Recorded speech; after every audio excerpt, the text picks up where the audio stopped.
channel. Today we're going to try and make sushi. But before that, please do me a favor and click that subscribe button down below. Like the video and so let's go. In this recipe, I'm going to use cucumber, mango, crab stick, and I'm going to add bell pepper as fillings. I've never seen a bell pepper in sushis, but I'm just gonna try it. I like bell pepper. I'm using the regular sticky rice because I couldn't find a Japanese rice because of the lockdown.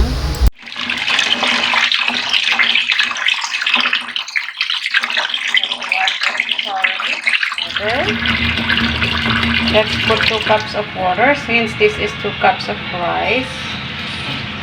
1:1.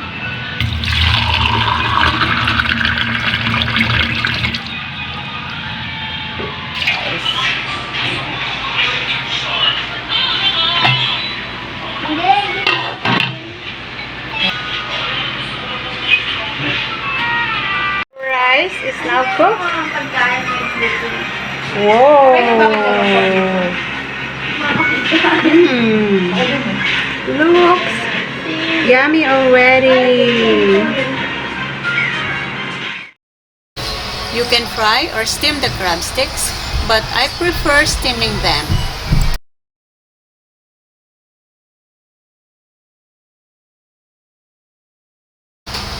Let's steam it for 5 to 10 minutes. I guess it's ready now. It's now tender. Yeah, my fingers are heat proof. Don't try it.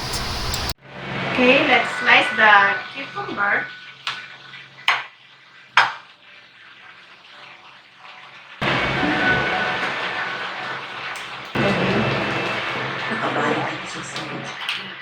Open.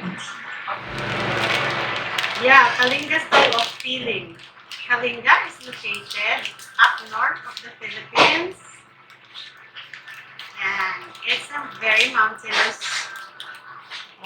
My daughter's gonna help me. The crab sticks. Yeah. It's not perfect. I'm done with the mango and the crab sticks, and mom's not yet done with the pipino. Cucumber. You have to roll it lengthwise.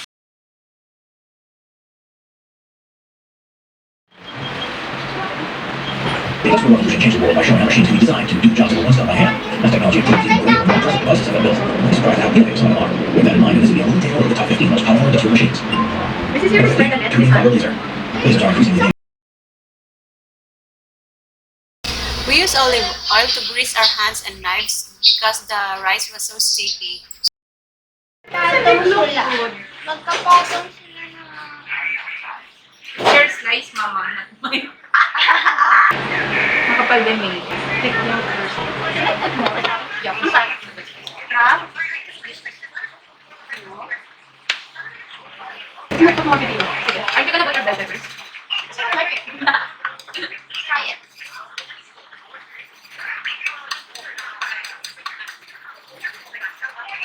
Okay.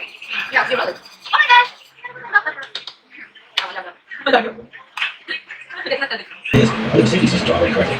Pieces can be cut that weigh up to 5 tons and up to 10 feet across. The laser can pierce through steel that's several inches thick. By pre-programming designs, pieces can be precision cut in ways never before possible. And it's devices like these that will allow a whole new realm of manufacturing capabilities. It's what by having access to this laser, the facility will allow British manufacturing to remain competitive with the rest of the world. And we'll be able to develop new techniques for the assembly, fabrication, and joining of large pieces. Number 14, Big Muskie. Dragline excavators are machines usually used in mining to remove the overburden from the abundant material and ultimately be mined. They're particularly useful in coal mining. Large they are, the more they move. The biggest one to have ever been built was called Big Muskie, and was created by Osiris Erie. Amazingly, it weighed 13,500 tons. It was more than 22.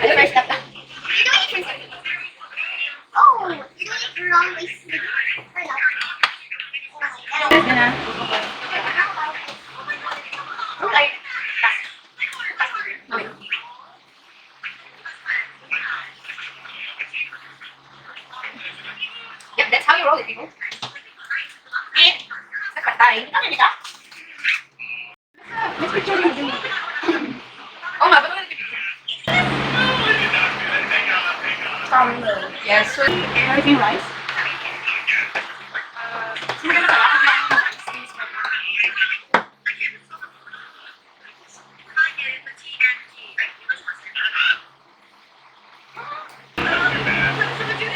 It's a hungry mom.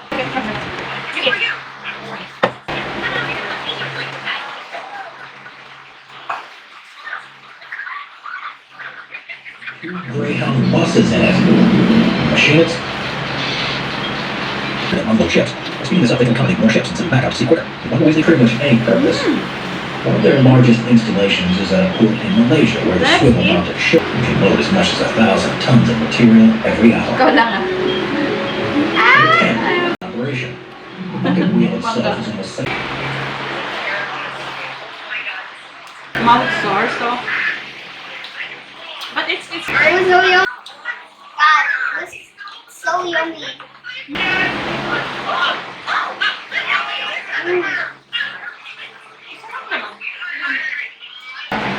sarap. Sarap.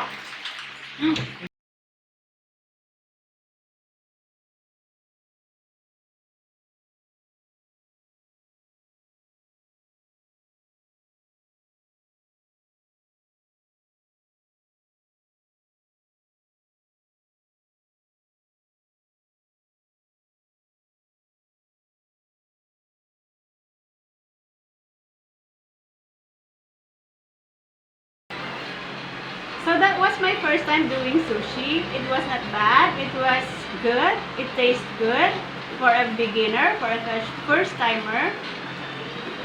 So, thank you for watching. I'll see you on the next video.